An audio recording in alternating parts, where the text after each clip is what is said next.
Marcus Rodriguez had seen combat in 3 different countries, survived IED explosions that left him with scars across his back, and earned medals that most people only read about in newspapers. But nothing in his 8 years as a Navy SEAL had prepared him for what he witnessed on a quiet Tuesday night in a small-town hospital in Colorado. What started as a routine visit to check on his wounded teammate turned into the most shocking revelation of his military career. The soft-spoken nurse who had been caring for soldiers with such gentle hands harbored a secret that would make even the most hardened Special Forces operators question everything they thought they knew about strength, training, and what it truly means to be a warrior. In the span of 7 minutes, Marcus watched this unassuming woman transform from a caring medical professional into something that defied every assumption he had ever made about combat capability. The attackers thought they were targeting a defenseless medical facility. They had no idea they were about to face someone whose skills had been forged in places where survival meant mastering techniques that most people couldn't even imagine. This is the true story of how a Navy SEAL discovered that sometimes the most dangerous people in the world are hiding in plain sight, wearing scrubs instead of combat gear, and saving lives instead of taking them. But, when push comes to shove, when innocent people are threatened, some individuals reveal capabilities that leave even elite soldiers speechless. What Marcus saw that night would haunt him not because it was horrifying, but because it was so impossibly skillful that it challenged everything he thought he knew about human potential and the thin line between healer and warrior. Marcus Rodriguez pulled his truck into the visitor parking lot of St. Mary's Regional Medical Center just as the sun began to set behind the Rocky Mountains. The orange glow painted the hospital's white walls in warm colors, making the building look almost peaceful. He grabbed the small bag of personal items from the passenger seat and walked toward the main entrance, his combat boots echoing against the concrete. Inside, the familiar smell of antiseptic and floor cleaner hit him immediately. Hospitals always smelled the same, whether they were field hospitals in Afghanistan or civilian facilities back home in Colorado. The smell brought back memories he preferred to keep buried, but today wasn't about his own experiences.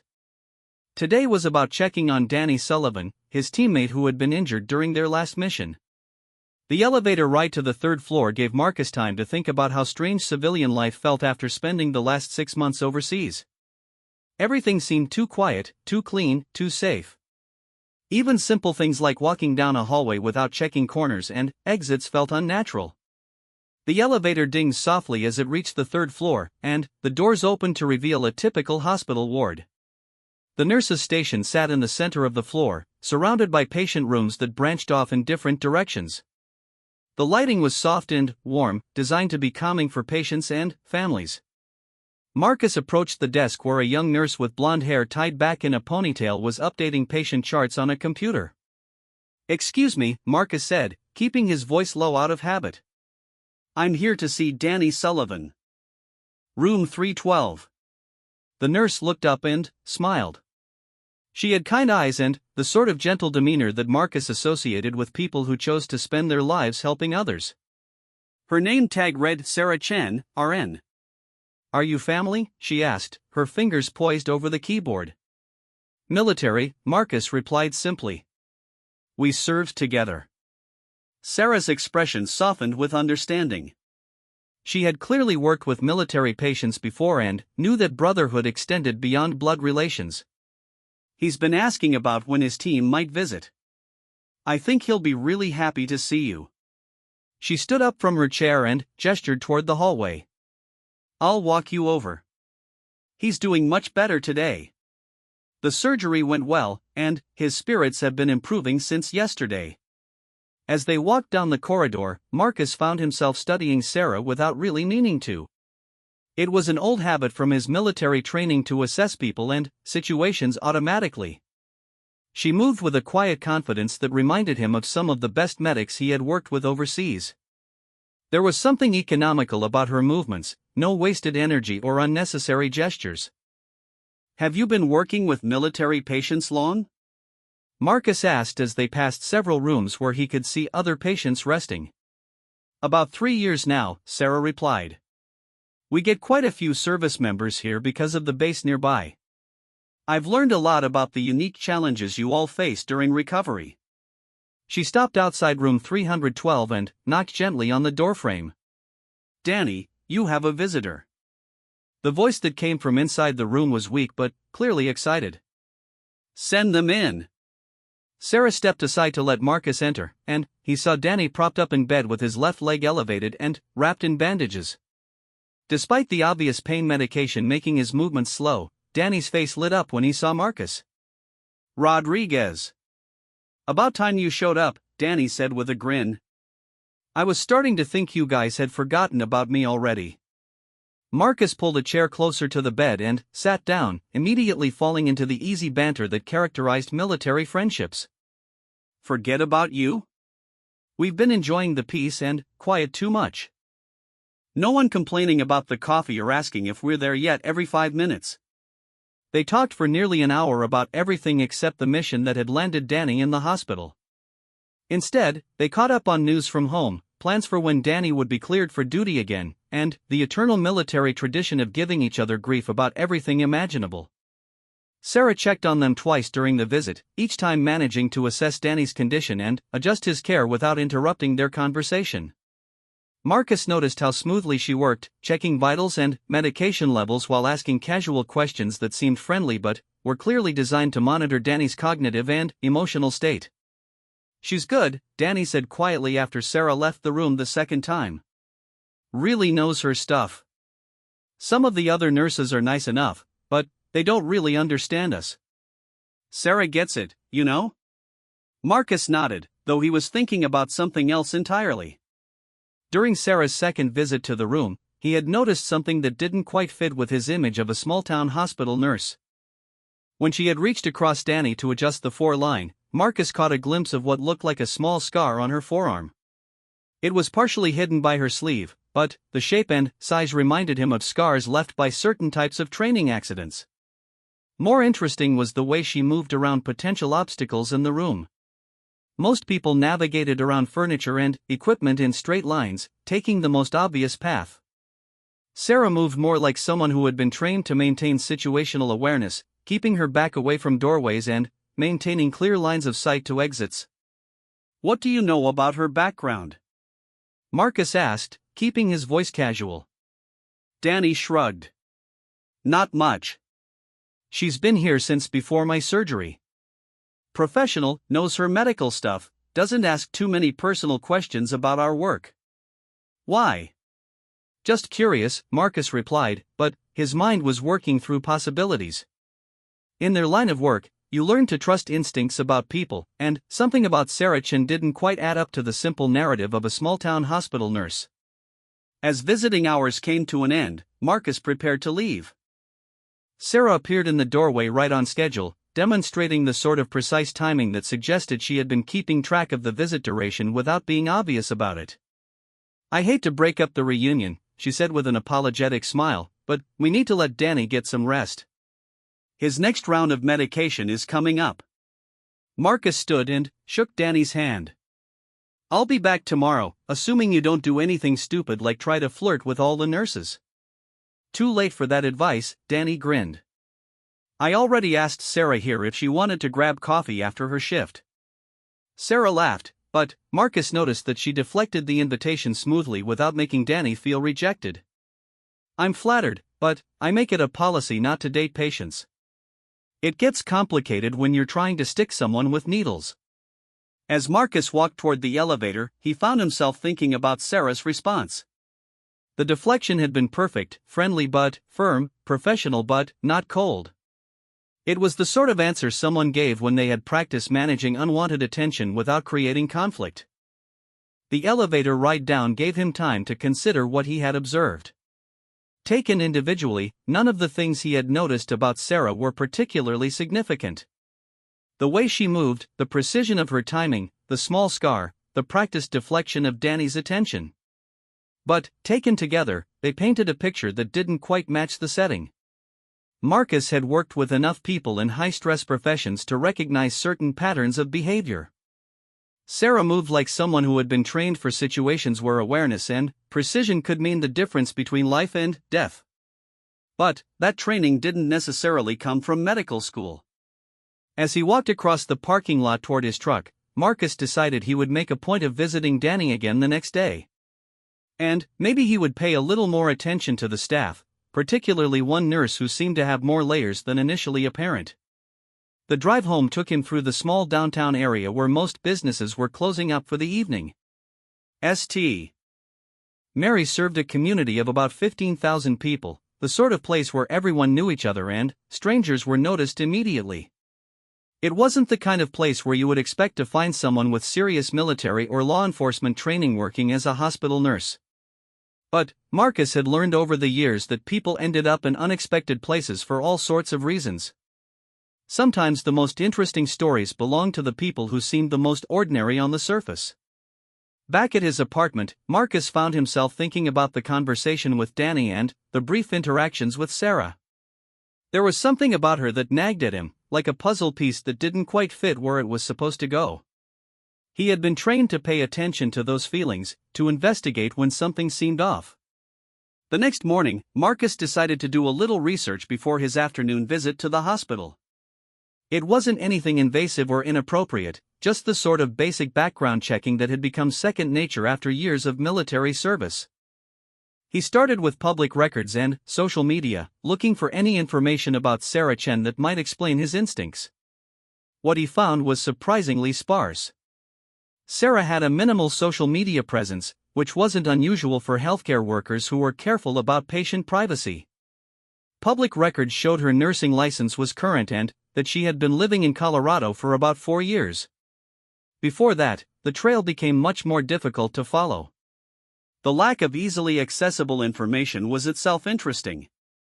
Most people left digital footprints that stretched back years, especially if they had attended nursing school and held previous jobs. Sarah's background seemed to start when she arrived in Colorado, as if her life before that had been deliberately obscured. Marcus recognized the pattern because he had seen it before with people who had worked in sensitive positions where their personal information needed to be protected. Intelligence officers, special operations personnel, and people in witness protection all learned to maintain low profiles and limit their digital presence. The afternoon visit to Danny provided another opportunity to observe Sarah in action. This time, Marcus paid closer attention to her interactions with other staff members and patients. What he saw reinforced his growing suspicions that Sarah Chen was not what she appeared to be. She moved through the ward with an efficiency that spoke of extensive training, but it wasn't the efficiency of someone who had learned to navigate hospital procedures. It was the efficiency of someone who had been trained to operate in high-stress environments where economy of movement could be crucial. When one of the other nurses accidentally knocked over a medical cart, causing supplies to scatter across the floor, Sarah's reaction was immediate and telling. Instead of jumping or showing surprise like everyone else, she instantly assessed the situation, determined there was no threat, and then smoothly moved to help clean up. Her initial response had been the controlled readiness of someone trained for combat situations. Marcus made a mental note to visit Danny again the following evening. He wanted to spend more time observing Sarah, not because he suspected her of anything sinister, but because his instincts told him there was a story worth understanding. That night, as he lay in bed staring at the ceiling, Marcus reflected on how strange it felt to be using his operational awareness skills in a civilian hospital. But something about Sarah Chen had triggered every alarm bell his training had installed, and he had learned over the years that those instincts were worth following. The third day of Marcus's visits to St. Mary's Hospital brought an unexpected opportunity to learn more about Sarah Chen. He arrived earlier than usual, hoping to catch Danny during his physical therapy session. What he found instead was Sarah in the hospital cafeteria, sitting alone at a corner table with a cup of coffee and what appeared to be a medical journal. Marcus grabbed a sandwich and approached her table. "Mind if I join you?" All the other tables seemed to be taken. Sarah looked up from her reading and gestured to the empty chair across from her. "Of course. You're Danny's friend, right? Marcus?" "That's right," he said, settling into the chair. "You have a good memory." "It's part of the job," Sarah replied with a slight smile. "Remembering details about patients and their families helps provide better care." Marcus took a bite of his sandwich and glanced at the journal Sarah had been reading. The title was in what appeared to be Mandarin Chinese, with English subtitles that indicated it was a publication focused on emergency trauma procedures. "Interesting reading," Marcus commented. Sarah followed his gaze to the journal and closed it casually. I try to stay current on international medical practices. You never know when you might encounter a technique that could help a patient. Do you speak Mandarin? Marcus asked, genuinely curious. Some, Sarah replied. I spent some time overseas after nursing school. It seemed like a good skill to develop. The conversation that followed was polite but carefully controlled. Sarah answered Marcus's questions without providing much detail, deflecting personal inquiries with the same smooth professionalism she had shown when Danny tried to ask her out. She was clearly intelligent and well-educated, but there were gaps in her story that became more apparent the longer they talked. When Marcus asked about where she had worked overseas, Sarah mentioned various medical facilities without naming specific hospitals or countries. When he inquired about her nursing school experience, she provided general information about curriculum and clinical rotations but avoided mentioning the name of her school or any specific professors or classmates. What about you? Sarah asked, smoothly turning the conversation toward Marcus. How long have you been in the military? 8 years, Marcus replied. Navy SEALs. I'm actually thinking about transitioning to civilian life soon. Sarah's expression remained neutral, but Marcus caught a brief flicker of something in her eyes that suggested his military background was more interesting to her than she was letting on. That must be a difficult transition, she said. A lot of military personnel struggle with finding their place in civilian careers. Have you worked with many veterans during their transition? Marcus asked. Some, Sarah replied.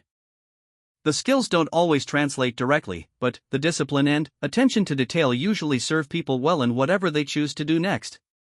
Marcus found himself studying Sarah's hands as she spoke.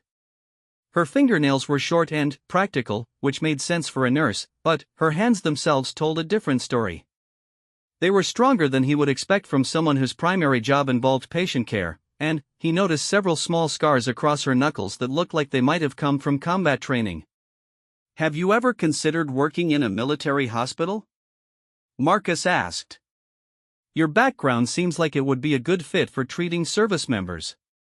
Sarah paused for a moment before answering. I prefer the civilian environment. Military facilities can be very rigid in their procedures, and I like having more flexibility in how I approach patient care.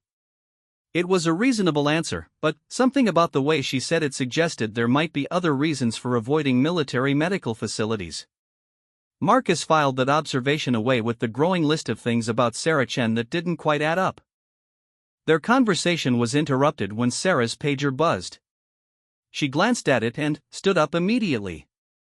I need to get back to the ward, she said, gathering her things quickly.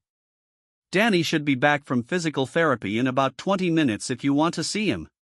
Marcus watched her leave, noting once again the controlled efficiency of her movements. She navigated through the crowded cafeteria without bumping into anyone or having to change course to avoid obstacles, demonstrating the sort of spatial awareness that came from specialized training. After finishing his lunch, Marcus made his way back to the third floor. Danny was indeed back from physical therapy, tired but in good spirits. They spent an hour talking about Danny's progress and his expected timeline for returning to active duty. Physical therapy is kicking my butt, Danny said, adjusting his position in bed. But the therapist says I'm ahead of schedule for recovery. Might be back with the team sooner than expected. That's good news, Marcus replied. Just don't push too hard too fast. Better to take an extra week or two than to re-injure yourself and be out for months. As they talked, Marcus found himself paying attention to the sounds and activities in the hallway outside Danny's room. St. Mary's was a small hospital, and the third floor was usually quiet except for the normal sounds of medical equipment and staff going about their duties. Around 4 o'clock, that quiet was interrupted by what sounded like raised voices near the elevators. Marcus couldn't make out words, but the tone suggested some kind of disagreement or conflict. Sounds like someone's having a bad day, Danny commented. A few minutes later, Sarah appeared in the doorway with Danny's afternoon medications. She seemed slightly more tense than usual, and Marcus noticed that she positioned herself so she could see both into the room and out toward the hallway. Everything okay out there? Marcus asked casually. Just a family member who was upset about visiting restrictions, Sarah replied as she checked Danny's four-line. Sometimes people get emotional when they're worried about a loved one. Marcus accepted the explanation, but something about Sarah's body language suggested the situation had been more serious than she was letting on. She completed her medical tasks efficiently and left the room quickly, citing other patients who needed attention. After Sarah left, Marcus excused himself to use the restroom, which gave him an opportunity to walk around the ward and see if he could learn anything about the earlier disturbance. The hallway was quiet now, but he noticed that 2 security guards were stationed near the elevator, which was unusual for a small hospital during normal visiting hours. One of the guards was someone Marcus recognized from his previous visits, but the other was new. More importantly, the new guard carried himself like someone with military or law enforcement training. His positioning and alertness level suggested he was there for a specific security concern rather than routine hospital patrol. Marcus approached the familiar guard casually. Everything all right today? Seemed like there was some kind of commotion earlier. The guard, whose name tag read Mike Torres, nodded grimly. Yeah, we had a situation with someone who was asking too many questions about staff schedules and patient information. Claimed to be a journalist, but something didn't feel right about him. A journalist? Marcus asked. What kind of story was he working on? That's what was weird, Mike replied, lowering his voice.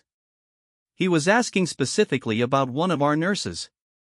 Wanted to know about her background, where she came from, what shift she worked. When we told him he needed to go through official hospital channels for any interviews, he got aggressive. Marcus felt a chill run down his spine. Which nurse was he asking about? Mike glanced around to make sure no one was listening. Sarah Chen. Real nice lady, been here a few years. Can't imagine why anyone would want to bother her. Marcus thanked Mike for the information and returned to Danny's room, his mind racing through possibilities. Someone was specifically looking for Sarah, and they were persistent enough to come to her workplace and aggressive enough to cause a security incident when they didn't get the information they wanted. The timing was troubling. Marcus had started noticing things about Sarah just a few days ago, and now someone else was actively investigating her. Either it was a strange coincidence, or something about Sarah Chen's carefully constructed quiet life was beginning to unravel. For the rest of his visit with Danny, Marcus found it difficult to concentrate on their conversation. He kept thinking about the gaps in Sarah's background, her obvious training and awareness, and now the mysterious person who was asking questions about her. When visiting hours ended, Marcus made a point of walking slowly toward the elevator, hoping to catch another glimpse of Sarah or gather any additional information about the earlier security incident. The extra security guards were still present, and he noticed that hospital staff seemed more alert than usual. As he waited for the elevator, Sarah emerged from one of the patient rooms and walked toward the nurse's station. Marcus observed her carefully and saw that she moved with even more caution than before, checking her surroundings and maintaining awareness of everyone in the hallway. When their eyes met briefly across the distance, Marcus saw something in her expression that he recognized from his own experiences in dangerous situations. Sarah Chen was a person who knew she was being hunted, and she was preparing for whatever might come next. The elevator doors opened, and Marcus stepped inside, but his mind was already working through the implications of what he had learned. Tomorrow, he would need to decide whether to approach Sarah directly about his suspicions or to simply monitor the situation from a distance. One thing was certain, the quiet hospital ward was about to become much more interesting, and Marcus suspected that Sarah Chen's carefully hidden past was about to catch up with her in a very public way. That night, Marcus couldn't shake the feeling that he was watching the calm before a storm. Someone was looking for Sarah, and, based on her reaction to the security incident, she knew exactly why they were looking for her. Marcus had seen enough dangerous situations to recognize the signs when someone was preparing for conflict.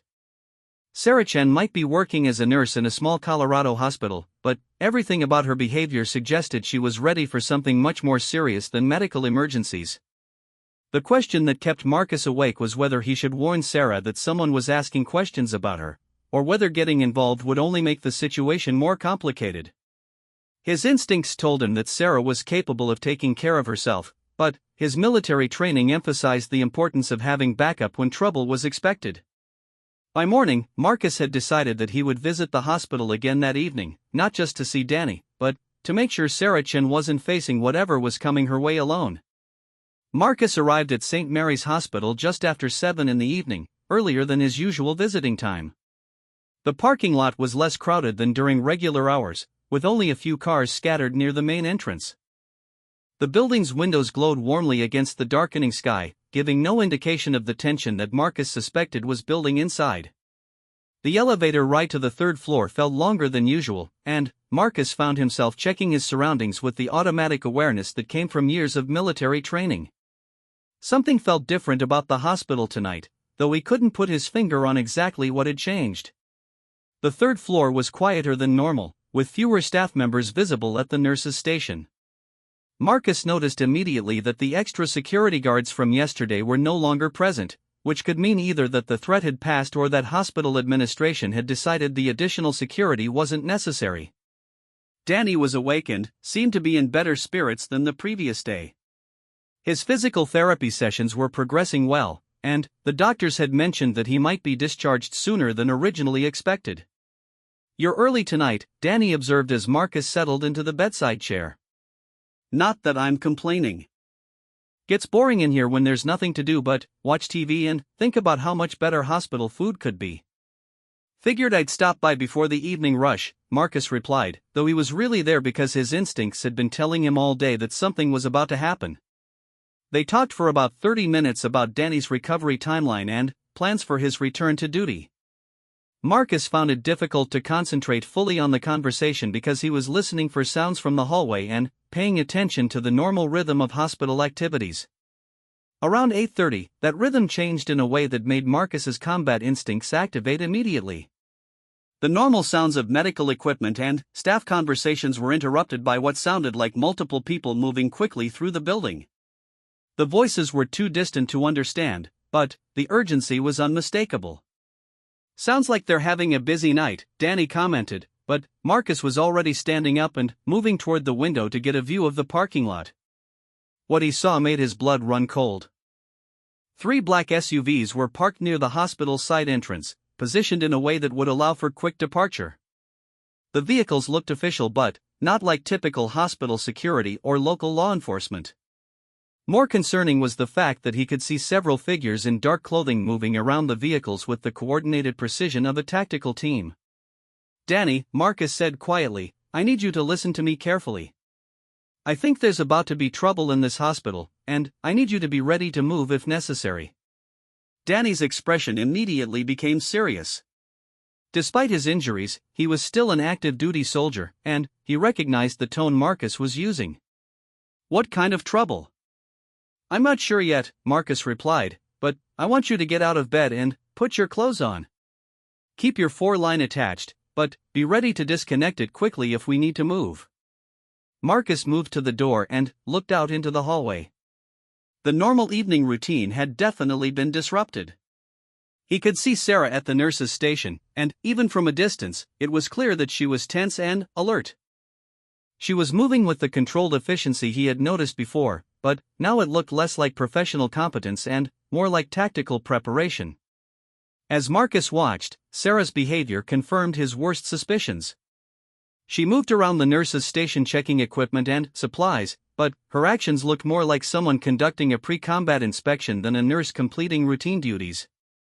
She tested the locks on medication cabinets, checked the positions of emergency equipment, and verified that communication devices were working properly. "Marcus," Danny called quietly from behind him. "I'm dressed and ready to move. What are we dealing with here?" Before Marcus could answer, the lights in the hallway flickered once, then went out completely. Emergency lighting kicked in a few seconds later, bathing everything in a red glow that made the hospital look like something from a nightmare. In the distance, Marcus could hear what sounded like gunshots echoing from the lower floors of the building. The sounds were muffled by distance and building materials, but there was no mistaking what they were. "Armed intruders," Marcus said grimly. "Multiple shooters, probably working their way up through the building." Through the small window in the door, Marcus could see Sarah's reaction to the power outage and distant gunfire. Instead of panicking or calling for help like the other staff members, she moved with swift purpose to a supply closet and emerged with what looked like a medical bag. But Marcus suspected that bag contained more than just medical supplies. Sarah then moved quickly to the nurse's station desk and appeared to activate some kind of communication device. Her movements were precise and efficient, like someone who had prepared for exactly this situation. The gunfire from the lower floors was getting closer and more frequent. Marcus could hear shouting and what sounded like coordinated tactical movements in the stairwells. Whatever was happening, it wasn't random violence. This was a planned operation with multiple participants working together toward a specific objective. "We need to get out of here," Danny said, struggling to stand despite his injuries. Marcus was about to agree when he saw something that changed his entire understanding of the situation. Through the door window, he watched Sarah Chen transform from a hospital nurse into something entirely different. She moved to the emergency supply cabinet and retrieved what Marcus initially thought were medical supplies. But, as she assembled her equipment, he realized he was watching someone prepare for combat. Sarah attached what appeared to be body armor under her scrubs, secured a communication headset, and checked the action on what was unmistakably a sidearm. But most shocking was the way she moved through these preparations. Every motion was smooth, practiced, and efficient in a way that spoke of extensive training and recent experience. This wasn't someone who had learned basic self-defense. Sarah Chen was a professional who had prepared for exactly this scenario. The elevator doors at the end of the hall opened with a soft chime that sounded ominous in the emergency lighting. Marcus counted at least 6 figures emerging, all dressed in dark tactical gear and carrying weapons. They moved with military precision, immediately establishing a perimeter and beginning to advance down the hallway. Marcus expected Sarah to run or hide behind the nurse's station. Instead, she calmly walked out into the open hallway and positioned herself directly between the advancing gunmen and the patient rooms. "Sarah, get down!" Marcus called out instinctively, but she either didn't hear him or chose to ignore the warning. What happened next would be burned into Marcus's memory for the rest of his life. The lead gunman raised his weapon toward Sarah, clearly expecting her to surrender or flee. Instead, Sarah moved with a speed and fluidity that Marcus had only seen from the most elite special operations personnel. In one continuous motion, she dropped below the gunman's line of fire, swept his legs to unbalance him, and disarmed him with a technique that was both brutal and precisely executed. Before the other gunman could react, she had positioned herself behind their teammate and was using him as a human shield while simultaneously acquiring his weapon. The hallway erupted into chaos as the remaining gunmen realized they were facing someone with serious combat training. Sarah moved through their formation like a force of nature, using their superior numbers against them by forcing them to worry about hitting each other while she systematically dismantled their tactical advantage. Marcus had participated in live-fire exercises with some of the best soldiers in the world, but he had never seen anything like what Sarah Chen was doing in that hospital hallway. She moved with a combination of martial arts techniques, tactical firearms handling, and situational awareness that suggested training at the highest levels of military or intelligence operations. Within 2 minutes, 3 of the 6 gunmen were unconscious on the floor, 2 others were disarmed and nursing serious injuries, and the 6th was retreating toward the elevator while calling for backup on his radio. Sarah stood in the hallway surrounded by her defeated attackers, breathing hard but still alert for additional threats. Her scrubs were torn and bloodied, but none of the blood appeared to be hers. She moved among the unconscious gunmen, securing their weapons and checking for additional threats. "Holy shit," Danny whispered from behind Marcus. "Who the hell is that woman?" Marcus didn't answer because he was trying to process what he had just witnessed. Sarah Chen was not just someone with basic military training or self-defense skills. She was a highly trained operative who had just demonstrated combat capabilities that would impress even elite special forces units. The sounds of additional gunfire from the lower floors indicated that the attack was far from over. Sarah must have realized the same thing because she quickly gathered the captured weapons and began moving toward the patient rooms, clearly intending to establish a defensive perimeter. Marcus made a quick decision that would fundamentally change his relationship with both Sarah and the situation unfolding around them. He opened the door to Danny's room and stepped out into the hallway. "Sarah," he called out, keeping his hands visible and his voice calm. "Navy SEAL. I can help." Sarah spun toward him with a captured assault rifle already raised and ready to fire. For a moment, Marcus thought he had miscalculated badly and was about to be shot by the person he was trying to help. But, after a second that felt like an hour, Sarah lowered the weapon slightly. "How many more patients are mobile on this floor?" "2, maybe 3, Marcus replied, moving closer but keeping his movements slow and predictable. "Danny can move with assistance. Room 315 has an elderly man who probably can't travel. Room 318 has a woman who might be able to walk." Sarah nodded grimly. "We need to consolidate everyone into a defensive position. The main attack is still coming." As if to emphasize her point, the sound of gunfire and shouting grew noticeably closer. Whatever was happening on the lower floors, it was moving systematically toward the third floor where they were trapped. Marcus looked at Sarah Chen and realized that the quiet nurse who had been caring for his wounded teammate was actually one of the most dangerous people he had ever met. But, more importantly, she might be the only reason any of them would survive the night. The real battle was just beginning, and Marcus was about to learn exactly who Sarah Chen really was and why someone had sent a small army to find her in a quiet hospital in Colorado. Sarah moved with the swift efficiency of someone executing a well-rehearsed plan, though Marcus suspected she was adapting to circumstances she had hoped never to face. She handed him one of the captured assault rifles and kept 2 others for herself, along with additional ammunition she had stripped from the unconscious attackers. "Military background?" she asked as they moved toward the patient rooms. 8 years, Navy SEALs, Marcus replied. "Combat experience in Afghanistan and Iraq." Sarah nodded grimly. "Good. We're going to need every advantage we can get." The sounds of gunfire from the lower floors had stopped, which Marcus knew was not a good sign. Either the attackers had eliminated all resistance below them, or they were regrouping for a coordinated assault on the upper floors. Neither possibility offered much comfort. "How many are we dealing with?" Marcus asked as they reached Danny's room. "Initial assault team was 12 personnel, Sarah replied without hesitation. 6 came up the main elevator, which means at least 6 more are coming up the stairwells or service elevators. Marcus stared at her. The precision of that intelligence suggested she had been monitoring the attack from the beginning, possibly with access to information sources that a hospital nurse shouldn't have. "Who are they?" he asked. Sarah was quiet for a moment as she helped Danny transfer from his bed to a wheelchair they had retrieved from the hallway. "People from a life I thought I had left behind." Danny, despite his injuries and the surreal nature of their situation, was alert and focused. "What's the tactical situation?" "Multiple hostiles, unknown total number, coordinated assault on a facility with limited defensive positions," Sarah replied in the clipped language of military briefings. "Primary objective appears to be capture rather than elimination, which gives us some tactical advantages." Marcus found himself reassessing everything he thought he knew about their situation. Sarah wasn't just someone with military training.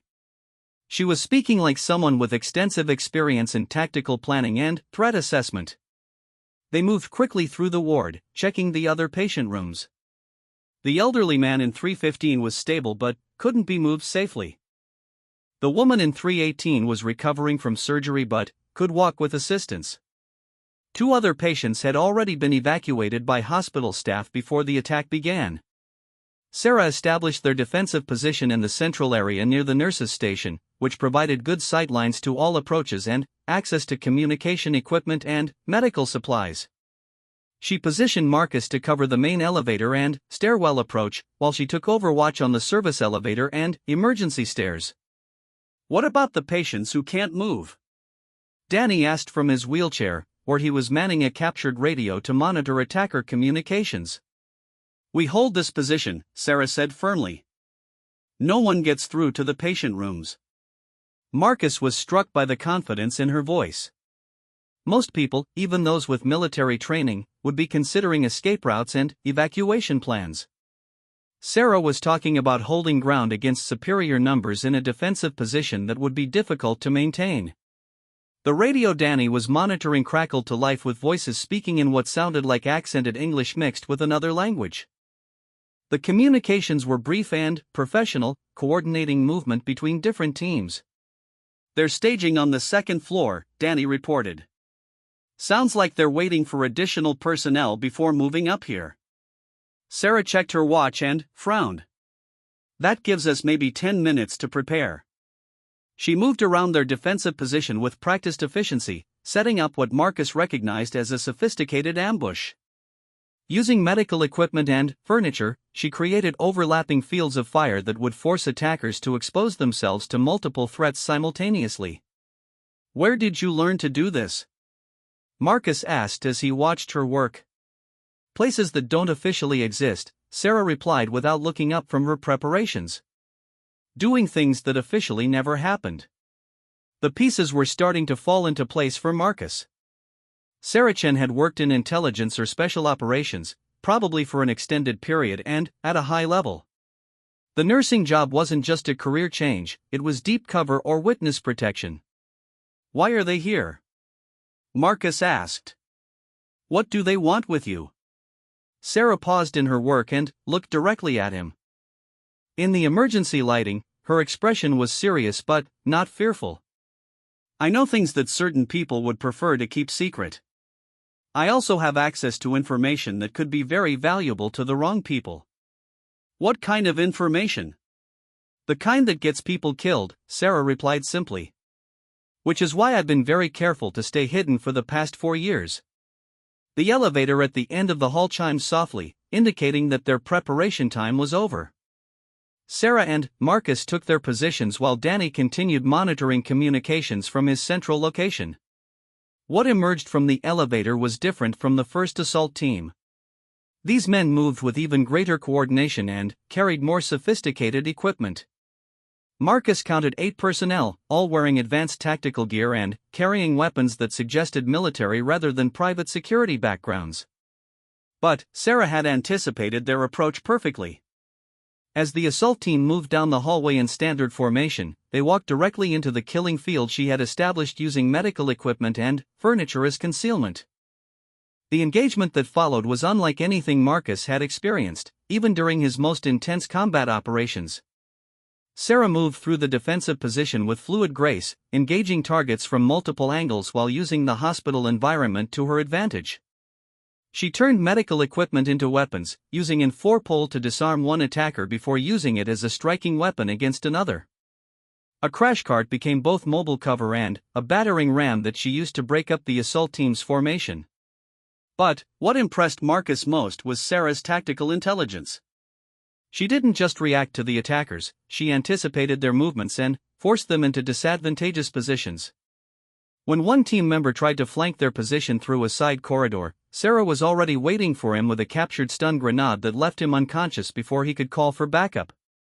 Marcus provided covering fire and took down 3 attackers himself, but he was essentially supporting Sarah's operation rather than leading his own.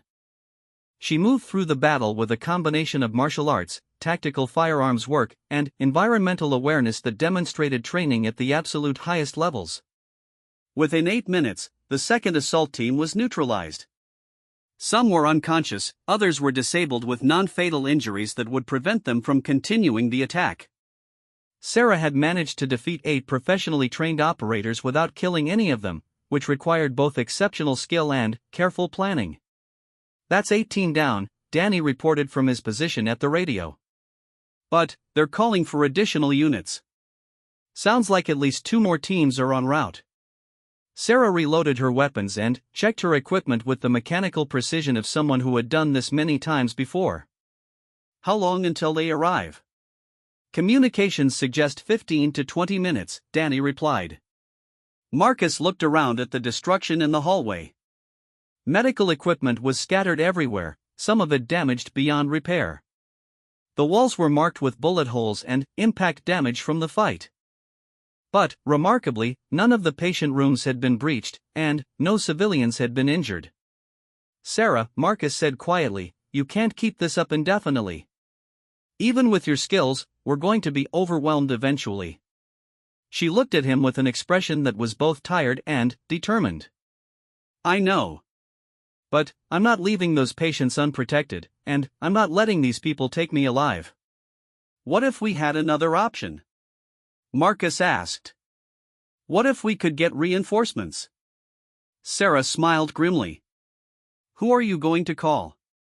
Local police would take 30 minutes to respond and would be outgunned when they arrived. State police might have better equipment, but not better training. Military response would take hours to coordinate. Marcus pulled out his cell phone and scrolled through his contacts until he found the number he was looking for. What about other SEALs? Sarah stared at him. Your team is here? 2 of them are staying about 20 minutes away, Marcus replied. They were planning to visit Danny tomorrow, but I think they'd be interested in an early invitation to this party. For the first time since the attack began, Sarah looked genuinely surprised.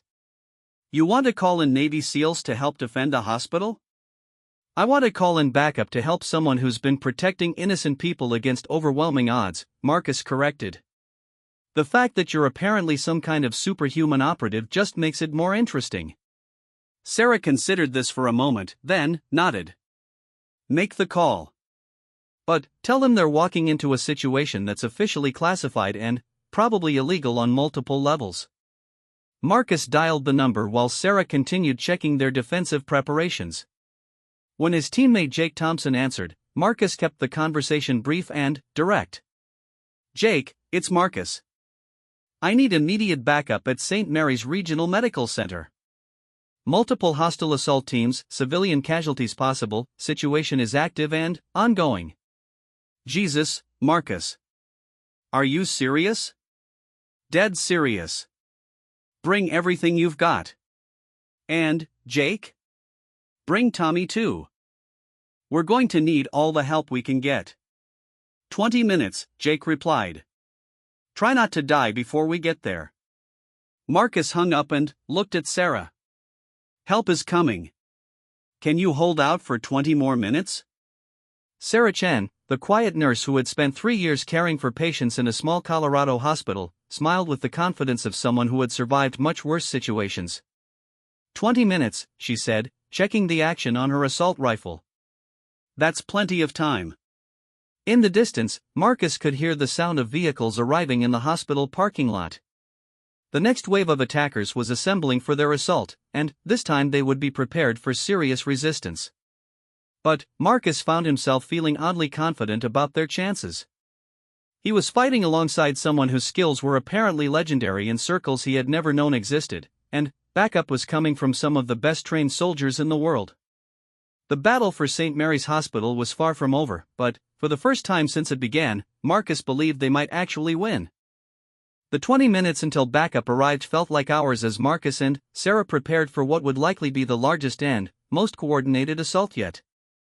Through the hospital's windows, they could see additional vehicles arriving in the parking lot, and the radio chatter Danny was monitoring indicated that the attackers were bringing heavier equipment and more personnel.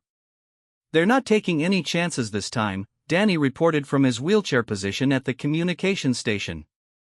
Sounds like they're bringing at least 16 personnel for the next assault, plus specialized equipment. Sarah was methodically checking and rechecking their defensive preparations, but Marcus could see the strain beginning to show. She had been fighting continuously for over an hour, and even someone with her extraordinary skills had limits. Sarah, Marcus said quietly, maybe it's time you told me who you really are and why this many people want you badly enough to assault a hospital. Sarah paused in her equipment check and looked at him for a long moment.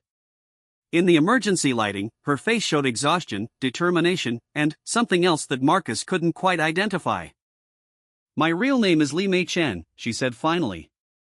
I worked for a classified program that developed new techniques for deep cover intelligence operations in hostile territory. Marcus felt pieces of the puzzle clicking into place. You were a spy. More than that, Sarah replied. I was part of a program that created operatives capable of maintaining cover identities for years or even decades while gathering intelligence in extremely dangerous environments. What kind of training does that require? Sarah smiled grimly. Everything you saw tonight, plus a lot more.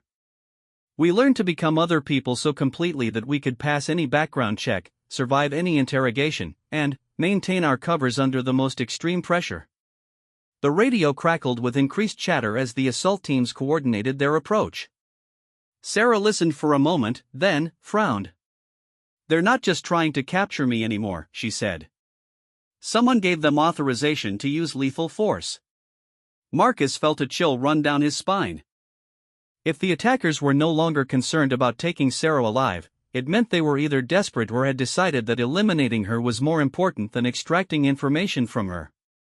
"What changed?" he asked. "Probably my demonstration of combat capabilities," Sarah replied.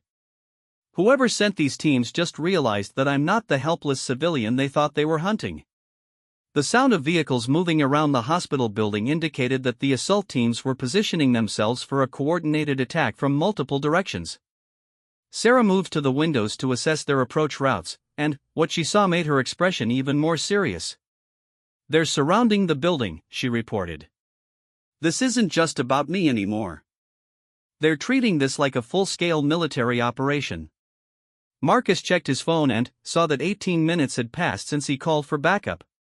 His teammates should be arriving soon, but whether they would be in time to make a difference was becoming increasingly uncertain. The lights in the hospital flickered and went out completely, including the emergency lighting. Sarah immediately activated what appeared to be military-grade night vision equipment, while Marcus relied on the dim light coming through the windows from the parking lot. "How did you end up working as a nurse?" Marcus asked as they prepared for the assault. "When my program was compromised, several operatives had to be extracted and given new identities," Sarah explained. "I chose nursing because it allowed me to use skills I had learned during my training, and because it's the kind of job that lets you help people while maintaining a low profile." "What went wrong with your program?" "Someone sold information about our operations to hostile intelligence services," Sarah replied bitterly. 12 operatives were killed, and the rest of us had to disappear permanently." The radio suddenly erupted with coordinated communications as multiple assault teams reported their readiness. Sarah listened carefully, then began making final adjustments to their defensive position. "They're coming from 4 different directions simultaneously," she reported. "Main entrance, service entrance, stairwells, and they're rappelling down from the roof to come through the windows." Marcus felt his heart rate increase as he realized the scope of what they were facing. Even with Sarah's extraordinary abilities, defending against a coordinated assault from 4 directions would be nearly impossible. "We need to fall back to a more defensible position," he suggested. "No," Sarah said firmly. "We hold this ground. If we retreat, we lose the ability to protect the patients who can't be moved." The sound of breaking glass from several directions indicated that the assault had begun. Sarah moved with fluid precision between different firing positions, engaging targets that appeared at windows while Marcus covered the main corridor approaches. What followed was the most intense urban combat Marcus had ever experienced. The attackers came at them with overwhelming numbers and sophisticated equipment, including flashbang grenades, smoke screens, and what appeared to be military-grade assault rifles. But Sarah fought like someone who had been preparing for this moment for years. She used every piece of equipment in the hospital as a weapon or defensive tool, turning medical devices into improvised explosives and using her intimate knowledge of the building's layout to outmaneuver attackers who were operating with superior numbers but inferior intelligence. Marcus watched in amazement as Sarah engaged multiple attackers simultaneously, using a combination of martial arts and tactical firearms skills that seemed to defy the laws of physics. She moved between cover positions with liquid grace, appearing to anticipate her attackers' movements before they made them. But even Sarah's incredible abilities had limits. As the assault continued, Marcus could see that she was beginning to tire, and the attackers were learning to adapt to her techniques. Several times, she barely avoided being overwhelmed by coordinated rushes from multiple directions. Just as Marcus began to fear that their defense would collapse, he heard the most beautiful sound in the world, the distinctive crack of sniper fire from outside the building, followed immediately by the sound of attackers calling for retreat. Through the broken windows, Marcus could see muzzle flashes as his SEAL teammates engaged the assault teams from positions around the hospital perimeter. Jake and Tommy had arrived with what sounded like enough firepower to turn the tide of the battle. The coordinated assault quickly devolved into chaos as the attackers found themselves caught between Sarah's defense inside the building and the SEALs' attack from outside. Within 10 minutes, the sounds of gunfire decreased dramatically, and the radio chatter indicated that the assault teams were retreating. Sarah slumped against the nurse's station, breathing hard but still alert for additional threats. Marcus moved to check on Danny, who had maintained his position at the communications station throughout the entire battle despite his injuries.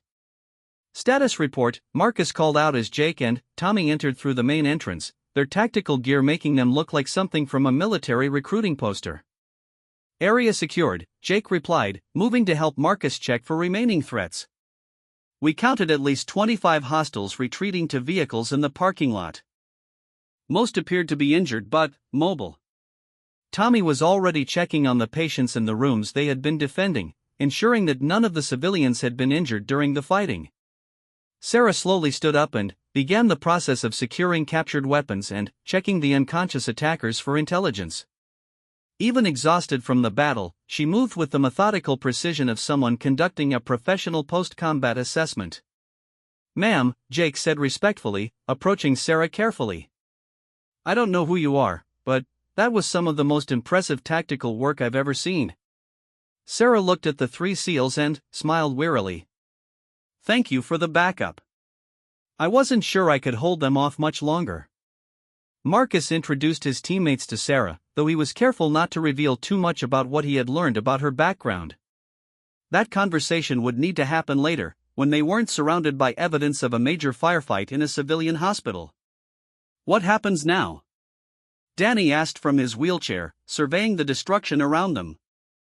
Sarah was quiet for a moment, clearly thinking through the implications of what had just occurred. "Now I disappear again," she said finally. "This identity is blown, and staying here would put all of you in danger." "What about the hospital?" Marcus asked. "What about your patients?" "They'll be safe," Sarah replied. "Whoever sent these people wanted me, not them. With me gone, there's no reason to threaten anyone here." As if to emphasize the point, they could hear sirens approaching in the distance. Local law enforcement and emergency services were finally responding to the situation, though they were arriving well after the most dangerous part of the crisis had passed. Sarah began gathering personal items from her belongings at the nurse's station, moving with the efficient speed of someone who had practiced emergency evacuations many times before. "Will we see you again?" Marcus asked. Sarah paused and looked at him with an expression that was both grateful and sad. "Probably not. But thank you for trusting me enough to help. And thank you for calling in backup when we needed it." She shook hands with each of the SEALs, then walked toward the service elevator that would allow her to leave the hospital without encountering the responding police officers. "Sarah," Marcus called after her.